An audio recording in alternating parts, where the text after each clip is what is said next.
Hello my dear students, welcome to our YouTube channel Edupur exam. तो चलिए मैं फिर हाजिर हूं और वही चैप्टर चल रहा है पासा डाइस। हाँ, तो सब बन जा रहा है। चलिए बहुत बढ़िया है। आज बता रहा हूं, इस पर भी पूरा बन जाना चाहिए। मैं हर पैटर्न वाइज पढ़ा रहा हूं जिससे डाउट दूर हो जाए।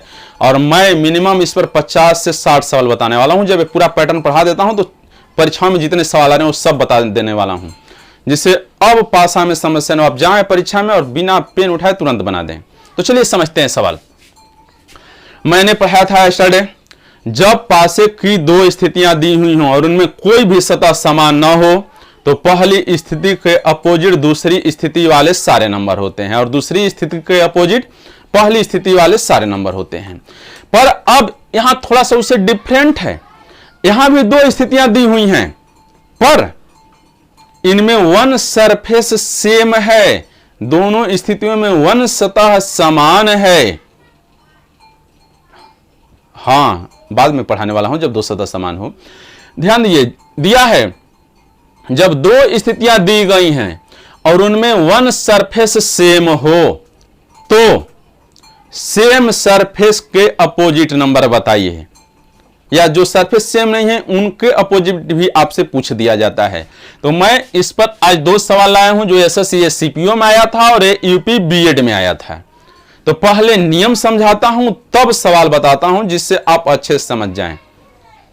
हां, ध्यान दीजिए, जब भी पासे में दो स्थितियां दी हुई हों और उनमें वन सरफेस सेम हो तो जानिए, जैसे मिलाइए सवाल दिया है और इसमें मिलाइए वन सरफेस सेम है, यहां 2 है और यहां 2 है और सरफेस सेम नहीं है।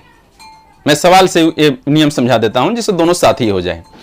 जब मान लीजिए दो स्थितियां दी गई हैं और इनमें वन सरफेस सेम है तो आपसे जो सेम सरफेस है, मान लीजिए हम 1 नहीं देता, मैं मान लेता 2, दोनों में सेम सरफेस 2 है तो 2 के अपोजिट सरफेस पर कौन सा नंबर आता है यही आपसे पूछ रहा है। एसएससी में आया हुआ सवाल है।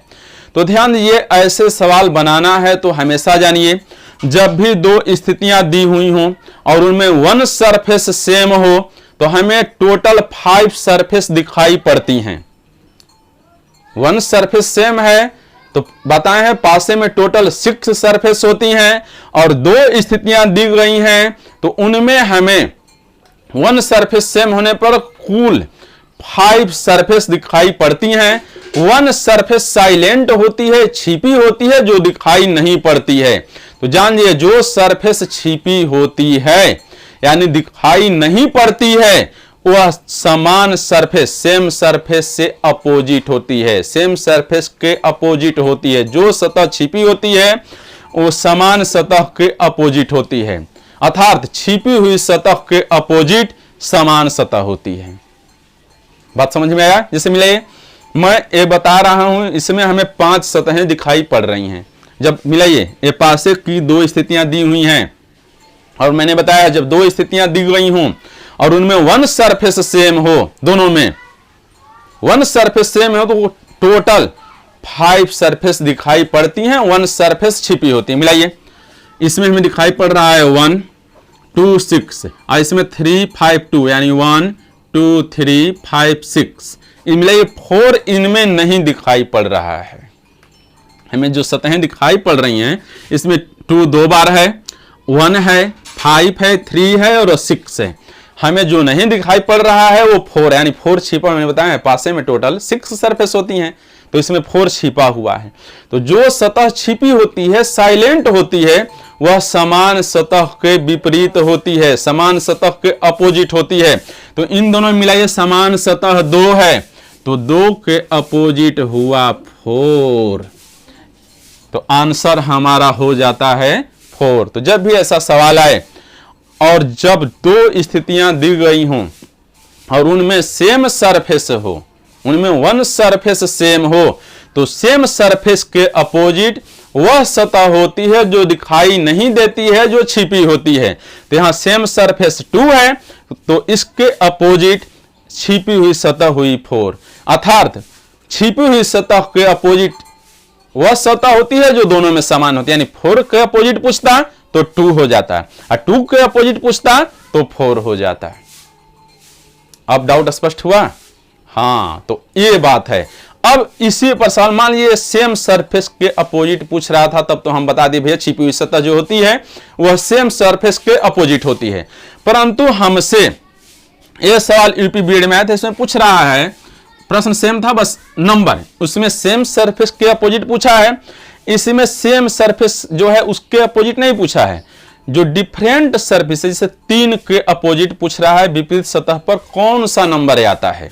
मान लीजिए 3 पूछ दिया, 6 पूछ दिया, 5 पूछ दिया, सेम सरफेस छोड़ दिया जाए और इनमें से कोई भी सरफेस हो उसके अपोजिट पूछ दिया जाए, उसके अपोजिट सतह पर कौन सा नंबर आता है, तब कैसे बनाते हैं भैया, समझिए यहां। Let's see how it is made, let's see how it happens.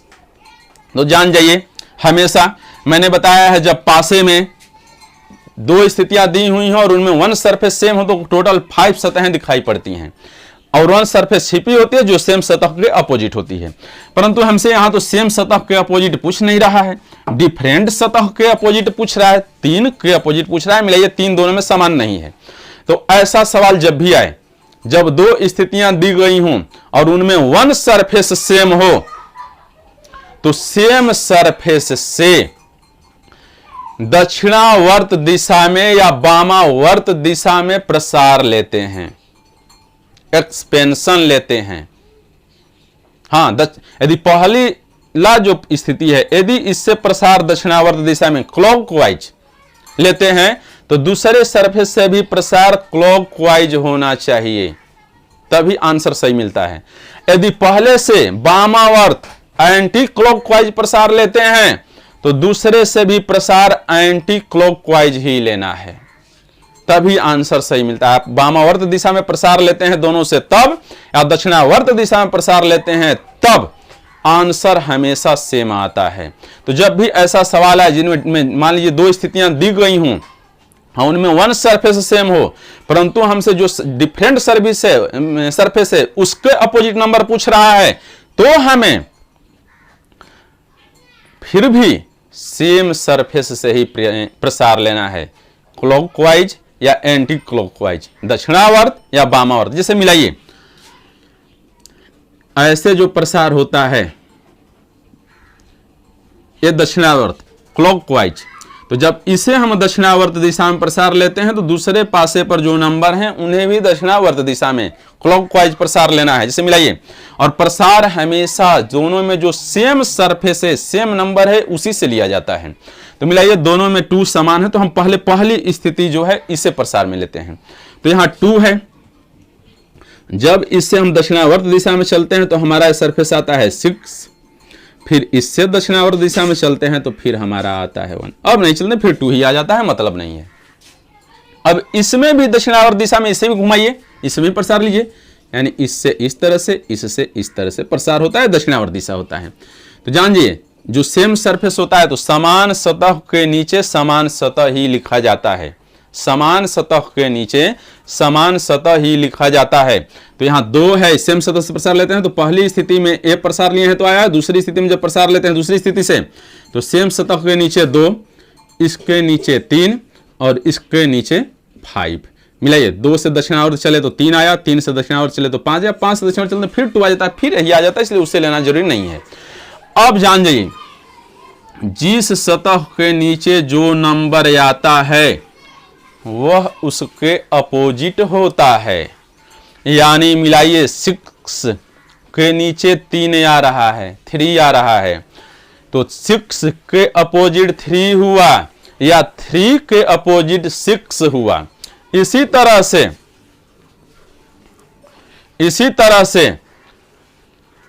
1 के नीचे 5 आ रहा है, यानी 1 के अपोजिट 5 हुआ या 5 के अपोजिट 1 हुआ। ये जो सरफेस है दोनों में कॉमन है, यह जो सरफेस है दोनों में कॉमन है। तो बताए थे, कॉमन सरफेस के अपोजिट वह सरफेस होता है जो दोनों में दिखाई नहीं पड़ती है, यानी 4 इसमें मिलाइए नहीं है। और जो सरफेस यानी 2 के अपोजिट 4 हुआ, 6 के अपोजिट 3 या 3 के अपोजिट 6, 1 के अपोजिट 5 या 5 के अपोजिट 1। तो इस प्रश्न में हमसे पूछ रहा है 3 के अपोजिट सतह पर कौन सा नंबर आता है। तो मिलाइए 3 के अपोजिट सतह पर 6 आ रहा है, यानी हमारा ऑप्शन हुआ 6। ये यूपी बीएड में आया हुआ सवाल है। 3 के अपोजिट सरफेस पर आया 6। इसी तरह से 5 के अपोजिट सरफेस पर पूछता 1 हो जाता। तो जब भी ऐसा सवाल आए और आपसे दो स्थितियां दी हुई हों और उनमें से डिफरेंट सरफेस के अपोजिट पूछे कौन सा नंबर आता है, तो आप समान सतह से आप क्लॉकवाइज या एंटी क्लॉकवाइज दिशा में प्रसार लीजिए, डायरेक्शन में प्रसार लीजिए, वामावर्त या दक्षिणावर्त। और जिस सतह के नीचे, जिस नंबर के नीचे जो नंबर आता है वह उस नंबर के अपोजिट होता है, विपरीत होता है। मिलाइए 6 के नीचे 3 आ रहा है, यानी 6 के अपोजिट 3 हुआ या 3 के अपोजिट 6 हुआ, दोनों चीज वही है। 1 के अपोजिट 5 हुआ या 5 के अपोजिट 1 हुआ। तो इस तरह से बनाया जाता है। वामावर्त भी बता दें, एंटी क्लॉकवाइज, चलिए वो भी समझ लीजिए। अरे आता है, मैं बोल दिया हूं तो समझ लो, ध्यान दीजिए। बहुत बच्चे बोल रहे हैं सर बता दीजिए दक्षिणावर्त दिशा यानी क्लॉकवाइज में तो आ रहा है आंसर, एंटी क्लॉकवाइज में आंसर आ रहा है, नहीं आ रहा है। मैं बता देता हूं, मैंने बोला है यह यदि क्लॉकवाइज घुमा रहे हैं तो इसे भी क्लॉकवाइज प्रसार लेना है। यदि इसे एंटी क्लॉकवाइज चला रहे हैं तो इसे भी एंटी क्लॉकवाइज प्रसार लेते हैं, तो आंसर सेम आता है। ऐसा नहीं है इसे पता चले क्लॉकवाइज चला दिए, इसे एंटी क्लॉकवाइज चला दिए, या इसे एंटी क्लॉकवाइज या इसे क्लॉकवाइज, तब आंसर सही नहीं आता है। दोनों सेम दिशा में, सेम डायरेक्शन में ही प्रसार लेना है, चलना चाहिए। जैसे मिला ये बहुत बच्चे बोले सर बता दीजिए, चलिए मैं बता ही देता हूं। यहां ध्यान दीजिए, क्लॉकवाइज तो समझ लिए, चित्र भी मिटा दिए, चलो समझ लो। आप ऐसे प्रसार लेना, समझाने में चित्र मिटा दिए। चलो फिर मिलते हैं दूसरे दिन, जहां भी समस्या हमसे जरूर पूछिए।